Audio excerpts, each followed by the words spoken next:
뒤에서 갑자기 부르르 소리가 나서 뒤돌아봤더니 캐리어가 그게 정말 크게 보이면서 그냥 온다 하고 맞았던 그 한 2초 상간에 제가 진짜 많은 생각을 했는데 근데 하나가 아니고 두 개가 같이 떨어지니까 피할 데가 없는 거예요. 그러니까 미끄럼틀 타듯이 니은자로 이제 앉아서 쿵쿵쿵쿵 내려왔어요. 제가 치마 입고 있어서 여기 찰과상이 손바닥만하게 생겼고 그 상태에서 너무 아파서 일어설 수가 없었어요. 움직이지도 못하고. 자, 지난해 6월 생일을 하루 앞두고 벌어진 사고 때문에 큰 고통을 겪고 있다는 제보입니다. 네, 맞습니다. 지난해 6월 27일 제보자의 생일을 하루 앞두고 제보자가 이제 퇴근을 하고 남자친구와 함께 저녁을 맛있게 먹고 지하철을 이용해 귀가를 하던 길이었습니다. 저녁 8시 19분쯤 지하철 9호선 마곡나루역에서 개화역 방향 지하철을 타기 위해서 승강장으로 내려가는 에스컬레이터에 몸을 실었는데요. 제보자가 중간쯤 내려갔을 무렵 사고가 납니다. 한 중년 여성이 에스컬레이터 큰 캐리어 2개를 실어서 내려 보내고 있습니다.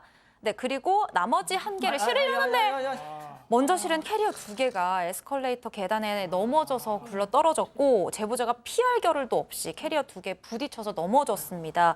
주저앉은 상태 그대로 에스컬레이터 계단에 밀려 내려갔다고 합니다.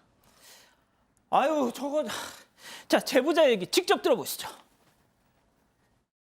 뒤에서 갑자기 부르르 소리가 나서 뒤돌아봤더니 캐리어가 그게 정말 크게 보이면서 그냥 온다 하고 맞았던 그 한 2초 상간에 제가 진짜 많은 생각을 했는데 근데 하나가 아니고 두 개가 같이 떨어지니까 피할 데가 없는 거예요. 그러니까 미끄럼틀 타듯이 니은자로 이제 앉아서 쿵쿵쿵쿵 내려왔어요.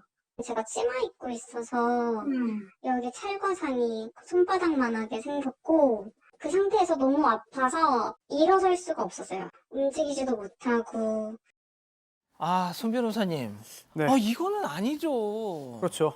특히 에스컬레이터에도 이런 그 가방 등을 꼭 손에 쥐고 있어라 이런 안내 문구가 붙어 있는 경우도 있죠. 제보자에 따르면은 당시 이 여성이 갖고 있던 가방이 총 3개예요. 그런데 그 2개에는 비행기 탈 때 수화물 붙이면은 표 붙여주는 게 있잖아요. 예. 이게 달려 있었다고 합니다. 이 마곡나루역의 공항철도로 지나기 때문에 아마 그렇게 추정이 되는데요. 여행 갔다가 돌아온 것으로 보여요. 그리고 당시 수화물로 붙였다는 얘기는 아무래도 무게가 좀 나가지 않겠느냐 이렇게 추정을 할 수 있겠는데 당시 위에서 갑자기 굴러 떨어졌잖아요. 그러다 보니까 상당히 강한 충격을 받을 수밖에 없었습니다. 옆에 있던 사람들이 경찰에 신고하고 또한 119에 대신 신고를 해줬는데요. 제보자가 저렇게 크게 다친 상황에서도 정신을 차리고 이 캐리어 크기하고 무게를 확인해야 된다. 이렇게 경찰에게 부탁을 하기도 했는데요. 예, 제보자가 당시 노트북을 들고 있었어요. 예, 그리고 또 치마도 입고 있었고 구두도 신고 있었습니다. 피할 수 있는 상황이 아니었죠. 게다가 2개가 가득 좌우를 다 차지하면서 왔기 때문에 도저히 피할 수가 없는 상황이었습니다. 진짜 이 사파를 보세요. 이게 약간 뭐 사파이긴 합니다만 당시 상황이 딱 느껴지지 않습니까, 박 변호사님? 그걸 넣으면 어떡합니까? 큰일 날 것 같고 사파만 봐도 영상만 봐도 너무 무서운 상황인데 사고 소식을 듣고 남자친구가 급히 달려왔다고 합니다. 그래서 중년 여성한테 아마 좀 죄송해요, 제 잘못이에요 이럴 줄 알았는데 조금 애매한 말을 했다고 해요. 어떤요? 잘못한 것 같아요. 이렇게 내가 잘못한 것 같아요. 그래서 조금 이상하다 생각이 들었는데 또 딸 같은 사람한테 미안하니까 보상해 줄 수 있다 이 얘기를 하니까 그러면 변호사 통해서 형사 합의하겠다라고 했는데 그 이후에 답변이 더 이상합니다. 내가 크게 잘못한 것도 아니고 실수한 건데 보험사 통해서 보상받으면 될 일이지 내 돈은 안 쓰겠다라고 얘기를 했다고 합니다. 결국 보험회사 통해서 받은 돈은 700만 원 정도 되고요. 치료비는 한 2,700만 원 넘게 들었다고 합니다. 2,700. 예. 아이고야. 지금 과실치상죄 아니겠습니까? 예. 이것은 처벌되는데 형사재판으로 벌금 100만 원 받았다고 합니다. 자, 가해자는 이 실수일 뿐이고 보험으로 해결하면 된다 해서 형사 합의는 결렬됐다고 합니다. 하지만 제보자는 그 실수로 지난 1년이 다 망가졌다면서 현재 민사 소송을 진행하고 있다는데요. 체크포인트 짚어보죠.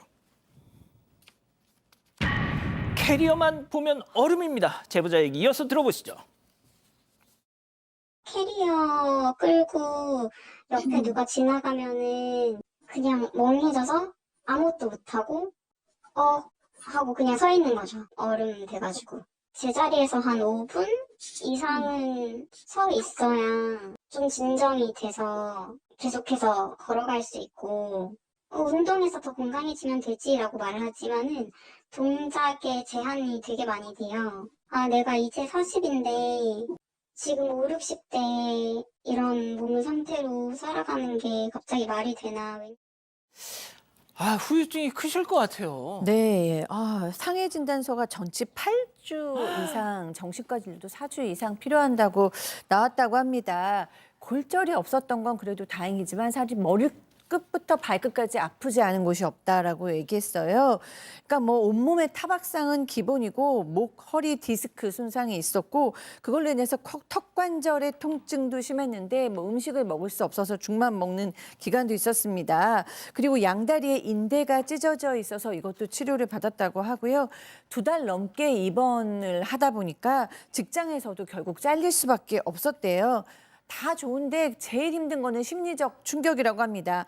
캐리어나 바퀴 소리 이런 것만 들어도 온몸이 딱 굳고 그다음에 이제 캐리어를 들고 있는 사람이 있으면 다 지나갈 때까지 움직일 수 없다고 합니다. 사고 이전으로 내가 돌아갈 수 없다는 생각이 너무 절망스럽다고 합니다. 자, 그래서 저희 제작진이 이 캐리어를 밑으로 굴려버린 중년 여성의 입장도 들어봤습니다. 실수로 벌어진 일에 대해서 굉장히 미안하지만 당시 그 피해 여성, 제보자죠. 걷지 못한 것도 아니고 내가 보기엔 경미한 사고였는데 이게 과도하게 확대된 것 같아서 유감이다 이런 뜻을 밝혔습니다. 저희에게 말이죠. 또 본인 역시도 그 이후에 일상생활이 안 될 정도로 큰 스트레스를 받고 있다 이렇게 전했습니다.